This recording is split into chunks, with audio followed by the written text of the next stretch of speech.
학 동안 교육 수업을 들으실 수 있을까요? 주홍킴 박사가 그때 태릉에서 북극곰을 뚫고 얻은 정보하고.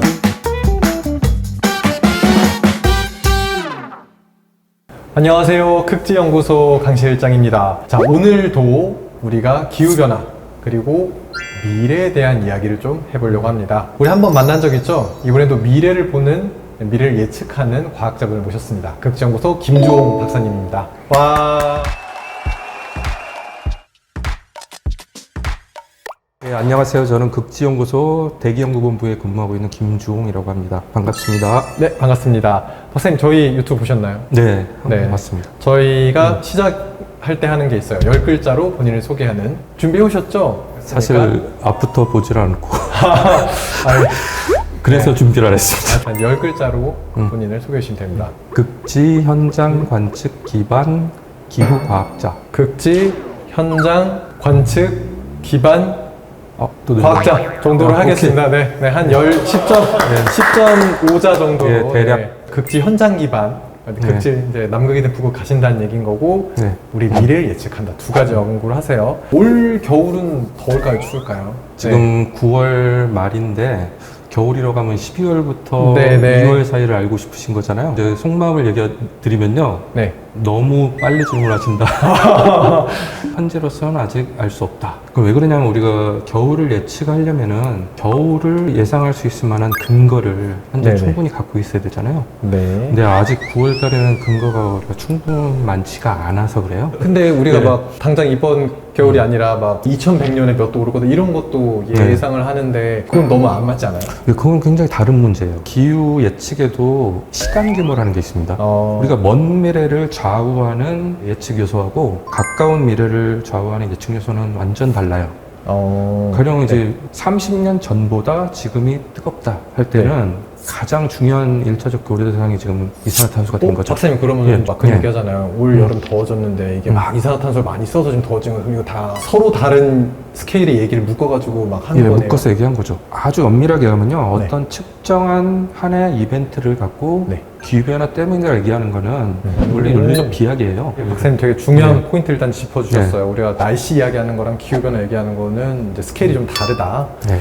자, 그럼 문제 우리는 조금 기후 얘기를 할게요. 왜냐면 우리 날씨는 우리 기상청께서 하고 계시니까. 그럼 기후 변화 관점에서 북극은 어떤 중요성이 있는 거예요? 90년대 중후반 이후에 해빙이 녹는 속도가 엄청 갑자기 가파르다고. 급발하면서요. 네네. 변동성이 커졌어요. 그러니까 헤딩의 면적이 늘었다 줄었다의 변동성이. 네, 그렇죠. 네. 불과 10년에서 20년 전 사이에요. 네. 해빙은 기후 예측에서 아무 역할을 안 하고 있었어요. 오. 그 당시에 네. 예측 모델에서 해빙을 고려하는 모델은 없었다고 보시면 돼요. 북극이 얼음이 많이 녹아서 음. 영향을 주는 것까지는 어느 정도 예. 과학적으로 확인이 됐지만 음. 이게 확인됐다고 해서 예측까지 바로 적용하느냐는 좀 다른 문제다. 이게 신기하게 매년 해빙이 또 업다운을 하고 있는데 네. 근데 그걸 갖고 우리 한반도 기후에 뭔가 예측하려고 하면요. 네. 안 맞습니다. 네. 박사님의 네. 손을 제가 이렇게 따라가봤는데 이거 뭐 네. 생각나지 않아요? 약간 그 주식 그래프. 어떻게 보면 주식도 우리가 돈을 벌고 있는 게 변동성이잖아요. 강한 외적 변화가 있을 때 네. 떨어진다, 올라간다 예측이 더 쉽거든요. 근데 그런가? 우리나라에 안타깝게도 네. 다 애매한 요소들이 있어요. 아주 지정학적으로도 네, 네. 예측에 있어서도 굉장히 변수가 미묘한 많은. 예측에 근데 사실 네, 밖에서는 맞아요. 그런 건 중간 과정 잘 모르고 몰라요. 그냥 되게 키워드로만 기억을 하잖아요. 야, 북극 해빙 녹아? 그럼 뭐 올해 추워요? 엘니뇨? 올해 더워요? 막 이렇게 하니까 그 질문을 들으실 그거- 때마다 네. 속이 많이. 타죠.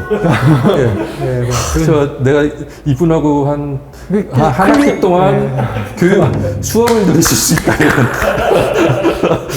저희가 이제 남극 얘기를 진경 박사님이랑 예측 모델에 대한 얘기를 좀 했었어요. 근데 그때 얘기해 주셨던 게 관측, 이론, 모델이 삼박자를 맞추어서 정확하게 예측을 할 수 있다고 얘기를 하는데 근데 남극이 어려운 이유는 관측에 있어서 다른 지역 대비 조금 더 어려운 부분이 있으니까. 근데 사실 북극도 마찬가지인지. 네, 맞습니다. 그거는 우리가 극지역은 전직으로 봤을 때 관측의 어떤 조밀도가 가장 희박한 지역이거든요. 그리고 또 북극의 또 남극 대비 어려운 점은요. 바다 위에 얼음이 덮여 있는 곳이라 갖고 네. 얼음이 끊임없이 움직여요. 그럼 나는 원래 네. 관측 설비를 여기다 네. 박아놨는데 막 얼음이 떠내려가지고 저기 갔다가 저기 가 막 있어요. 여기 갔다가 이런 게 어려운 이유. 예, 그렇죠. 그래서 해빙 위에서 기상 관측을 하려면요, 그 장비는 버린다고 생각해야 돼요. 박사님도 그래서 이번에 네. 여름에 예, 북극에 다녀오신 걸로 네. 알고 있어요. 이번에 네. 가서 그럼 어떤 예. 활동하고 오셨어요? 저는 이제 북극 가면은 주로 이제 아라오노 세빙연구선을 주로 타는데요. 이제 대기도 관측하고 해빙도 관측하는 두 가지 목적을 갖고 있습니다. 예, 대기하고 해빙이 서로 상호작용하고 있기 때문에 저는 둘을 다 관측하고 싶은 욕심은 있습니다. 그것 때문에 예, 두 가지 사업에서 다 하고 있는 거죠. 대기는 이제 쉽게 말하면 뭐 온도, 뭐 바람 세기 뭐 이런 거로 관측하는 네, 그렇죠. 걸 거고 해빙은 뭘 관측하세요? 해빙은 제가 지금 관측 장비를 설치해 놓고 돌아와서 장기 모니터링을 하고 있는데요. 네네. 그걸 이제 부위라고 하거든요. 부위. 얼음을 이제 뚫고 얼음 내부를 관측하는 부위.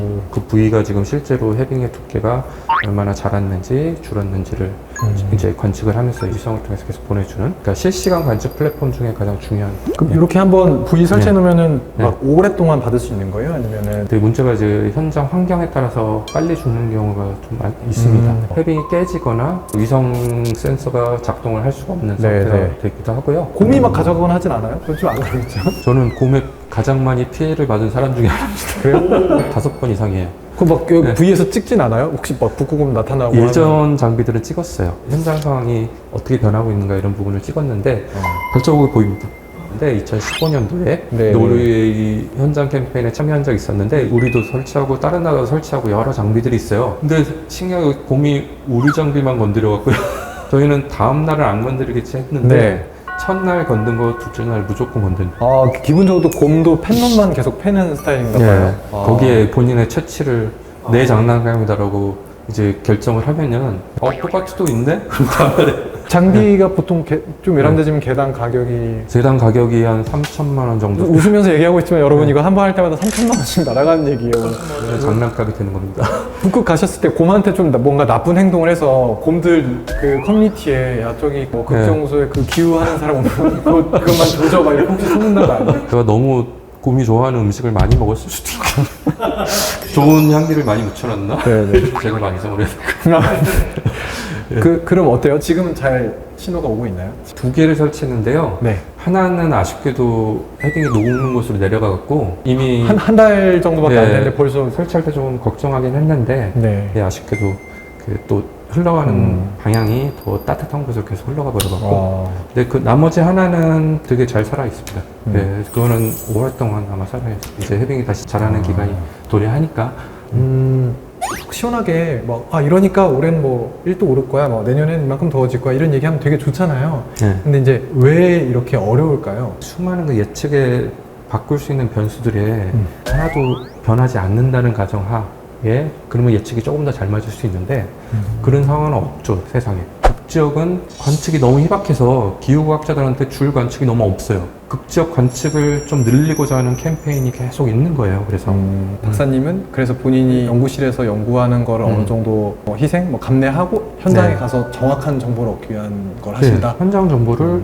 갖고 오고 싶은 거고요. 예측에 쓰일 수 있는 관측을 하고 싶은 거예요. 작은 현상들을 하나하나가요. 우리가 이 거대한 이제 모델을 만들 때 초석이 되거든요. 그럼 박사님이 생각하는 네. 이 박사님 연구나 아니면 본인 개인의 목표는 좀 네. 궁극적으로는 어떤 거예요? 국제연구소 내부에서 좀 거시적으로 생각을 해보면은 우리 연구 그룹 그리고 국내에 있는 많은 이제 전문가분들과 협력을 해서 저 극지연구소의 이름을 건 지금보다 조금 더 좋은 시스템을 만드는 게 하나의 목표가 있고요. 또 해빙 너무 관측이 안 돼 있는 이 해빙이 네. 기후 측에서 중요하다고 알려져 있는데 해빙을 조금 더 알고 싶은 겁니다. 해빙 모델이 관측 기반으로 모델을 조금 더 이제 향상시키는 크게 두 가지 목표를 말씀드릴 수 있을 것 같아요. 네. 저 오늘 사실 인터뷰를 시작할 때 제가 그 질문했어요. 막 올 겨울은 따뜻할까요? 추울까요? 근데 이제 그 답이 시원하게 안 주시고 막 기후 예측이 얼마나 복잡하고 어려운 건지 아느냐고 말씀 주셨을 때 그걸 네. 왜 그렇게 얘기를 할 수밖에 없는지를 박사님 오늘 너무 잘 얘기를 해주신 것 같고 네. 단순히 본인 연구가 아니라 인류가 기후를 예측하는 데 있어서 중요한 정보를 직접 얻기 위해서 노력한다라는 게 언젠가 되게 어마어마한 과학자가 노벨상을 받으면서 코리아에 있는 주홍킨 박사가 그때 해빙에서 북극곰을 뚫고 얻은 정보와 도움이 됐다 이런 얘기를 해주는 게 더 나중에 더 음. 값질 수 있겠다 이런 생각이 들었습니다. 네, 다시 한번 더 박수를. 다시 한번 오늘 와주셔서 감사드리고요. 저희 그럼 이제 극지하면서 네. 네, 엔딩 하도록 하겠습니다. 네. 하나, 둘, 셋, 극지!